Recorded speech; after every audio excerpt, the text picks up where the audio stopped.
Mbak. Waalaikumsalam. Namanya siapa? Perkenalkan Kak, nama saya Hafifa Maulani Putri, tapi biasa dipanggil sama teman-teman Mei. Oh, Mei ya berarti ya. Iya. Sebelumnya kakak juga izin perkenalkan diri ya. Perkenalkan nama kakak Revi. Panggil saja Kak Revi gitu ya. Iya, Revi. Gimana kabarnya hari ini? Alhamdulillah Kak, kabarnya baik. Baik. Happy nggak? Kalau happy kayaknya kurang deh Kak. Waduh, happy nih. Kenapa? Iya, ada aja lah Kak, masalah sedikit. Oh, ada aja. Tadi kesini sama siapa? Saya kesini sendiri Kak. Tujuan Mei datang sini tuh mau ngapain? Jadi akhir-akhir ini tuh saya lagi ada masalah ya Kak. Selama saya ada masalah ini, saya tuh sedikit cerita ke teman saya. Cuman teman saya ternyata lebih merekomendasikan kalau misalnya saya itu harus berkonsultasi saja ke kakak sebagai konselor, dimana katanya kakak ini bisa mendengarkan semua isi hati saya, bahkan bisa membantu saya menyelesaikan masalah saya. Oke, sebelumnya Mei pernah mengikuti sesi konseling seperti ini belum? Belum Kak, belum pernah, bahkan ini saja saya dapat rekomendasi dari teman. Oke, jadi di sini kakak izin menjelaskan ya konseling itu apa. Jadi sesi konseling itu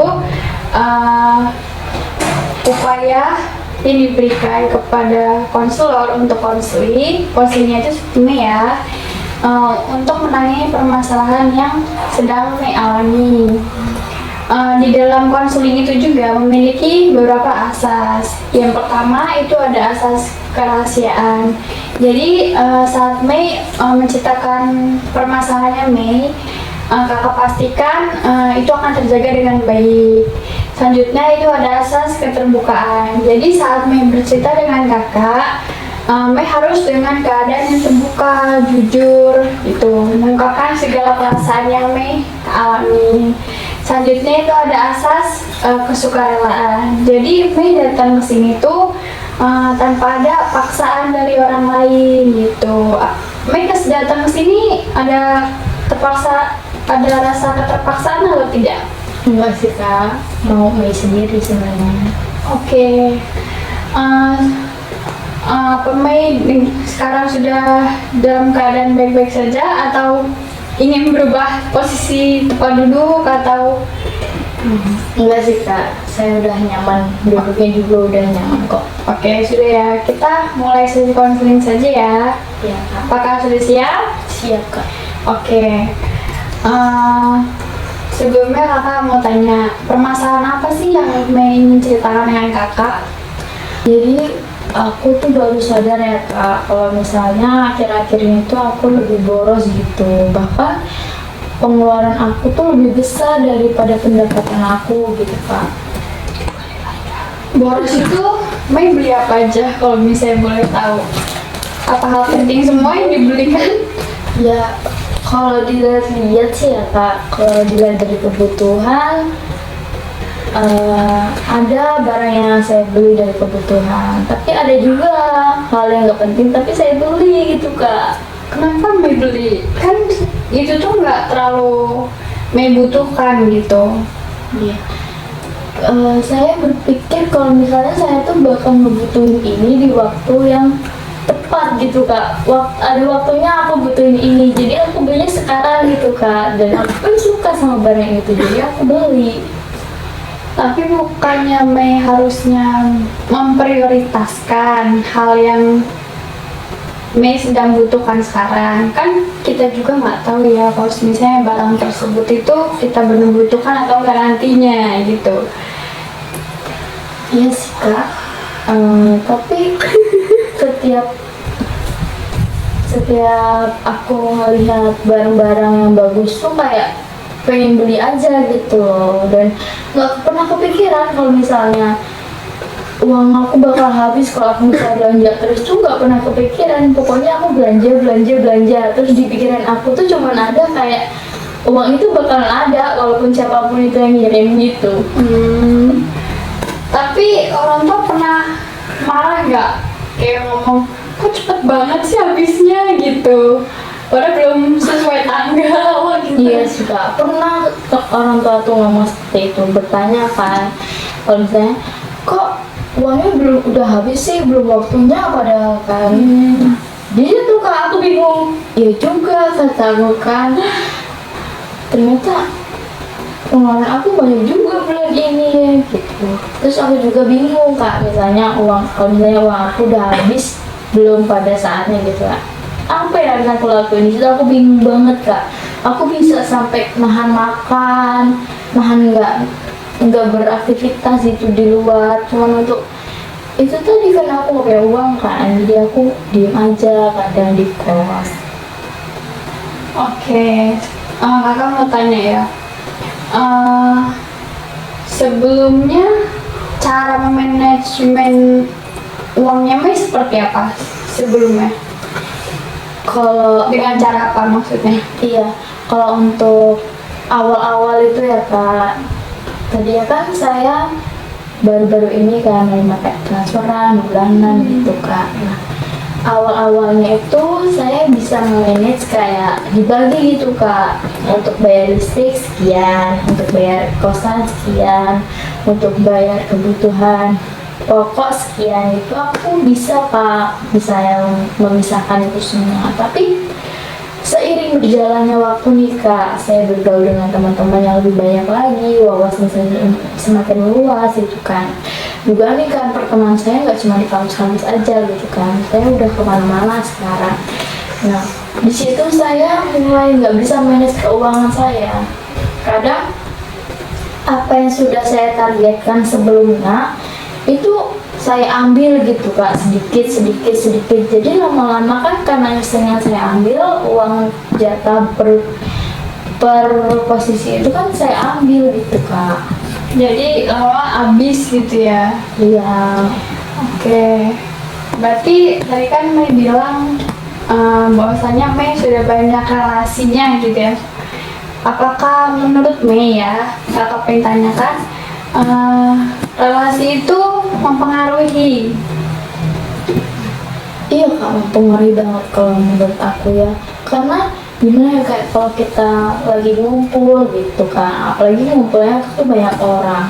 Terus kita misalnya nongkrong di rumah makan gitu kan, nggak mungkin kalau teman-teman kita pesan terus kita juga nggak pesan kan. Jadi mau nggak mau kita juga pesan lah, walaupun itu makanan yang paling murah, tapi kan itu termasuk pengeluaran juga, dan belum dihitung berapa kali kita kumpul di hari itu kan, berapa kali juga kita kumpul di minggu itu gitu kak.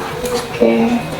Mei sempat pernah bilang belum ke orang tua kayak misalnya ngobrol kalau misalnya Mei ini udah banyak loh pengeluarannya yang harus ini tapi bisa nggak minta tolong untuk ditambahin mungkin misalnya gitu. Udah pernah dibicarakan seperti itu atau belum? Iya kak, sudah pernah, aku bahkan udah pernah ngobrol secara intens ya sama orang tua tentang pengeluaran itu, karena kan bahas uang itu sensitif ya kak. Betul, takutnya ntar salah paham dikiranya aku makainya hal-hal terlalu buruk gitu.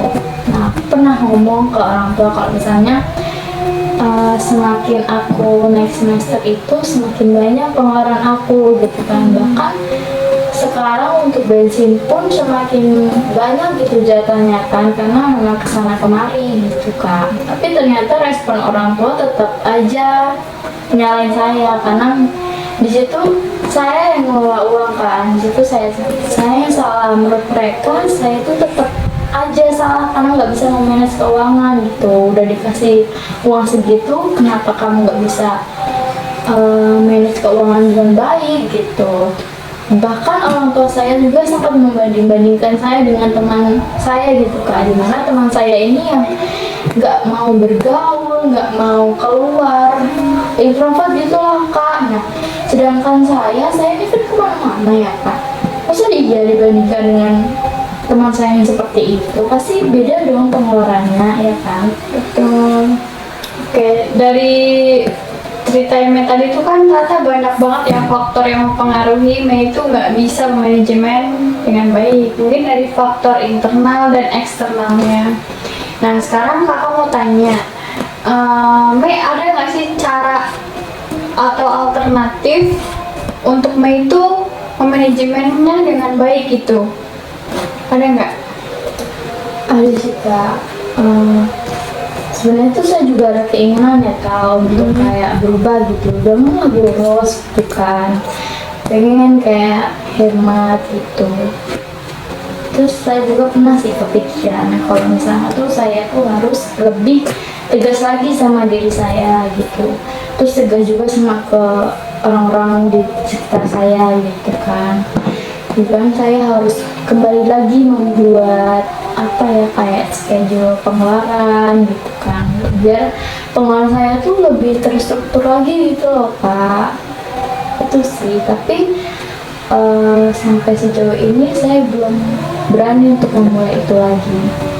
Kenapa belum berani? Belum punya rasa konsisten yang tinggi? Iya sih Kak, kalau untuk konsisten itu mungkin masih sedikit ya terkumpulnya, kayak masih takut aja gitu. Nanti kalau misalnya di awal nih semangat banget, tapi nanti ujung-ujungnya kembali lagi ya percuma gitu Kak. Oke, mungkin kakak akan memberikan kontrak perilaku. Nah, itu kontrak perilaku itu nanti Mei tulis rencananya Mei di suatu kertas. Nanti Mei checklist yang sudah tercapai itu apa? Apakah Mei setuju? Iya Kak, Mei bisa setuju. Nah, di situ juga nanti kalau misalnya Mei sudah mencapai hal tersebut, ada suatu reward. Itu mungkin Mei mau reward apa? Oh, ada rewardnya ya Kak? Iya. Mungkin untuk reward yang bakal saya rencanain, saya bakalan beli suatu barang yang saya incar atau saya sukai gitu Kak, tapi dengan minimal budget gitu, mungkinnya sebagai satu reward itulah. Oh, oke. Jadi nanti rewardnya yaitu Mei dalam bentuk sesuatu barang lah ya yang Mei sedang suka-sukanya gitu ya, dengan harga yang lebih murah atau affordable gitu ya. Iya. Oke. Setelah sesi konseling ini bagaimana perasaan Mei? Alhamdulillah Kak, saya merasa lega banget. Saya juga merasa terbantu karena dari kemarin tuh saya bingung Kak mau cerita ke siapa. Takut karena cerita saya itu bakal jadi omongan ke orang-orang gitu ya Kak. Juga menurut saya perilaku saya itu kan nggak baik gitu. Jadi takutnya juga menurut orang-orang di sana jadi buruk gitu kalau misalnya mereka bisa dengar. Dan melalui sesi konseling ini saya bisa mencurahkan apa isi hati saya bisa mendapatkan pencerahan gitu Kak. Dari sesi konseling kita hari ini, kamu tanya hal apa yang bisa Mei ambil dari sesi konseling hari ini? Banyak sih Kak yang bisa Mei ambil dari sesi konseling ini. Yang pertama, Mei harus mengubah perilaku yang tadinya negatif menjadi positif. Itu tadi yang tadinya boros itu bisa menjadi hal yang positif, di mana Mei bisa manage keuangan Mei gitu Kak. Dan juga Mei bisa terima apa tadi kata kakak, pembelajaran tentang kontrak perilaku ya Kak. Itu Mei suka ya Kak, karena melalui kontrak perilaku itu menjadi lebih terbantu lagi gitu untuk manage keuangan Mei gitu, supaya Mei bisa gak boros lagi gitu Kak. Bisa sadar kalau misalnya pengeluaran Mei itu lebih banyak gitu. Terus Mei juga ternyata bisa self reward gitu tadi seperti yang kakak rekomendasikan, seperti memberikan hal-hal yang Mei ingin dari dulu, tapi dengan budget yang minimal gitu Kak. Oke. Mei sudah tahu ya yang harus Mei lakukan itu apa. Baik, kakak akhiri saja untuk sesi konseling hari ini ya. Iya Kak, terima kasih ya Kak. Iya, sama-sama. Assalamualaikum. Waalaikumsalam.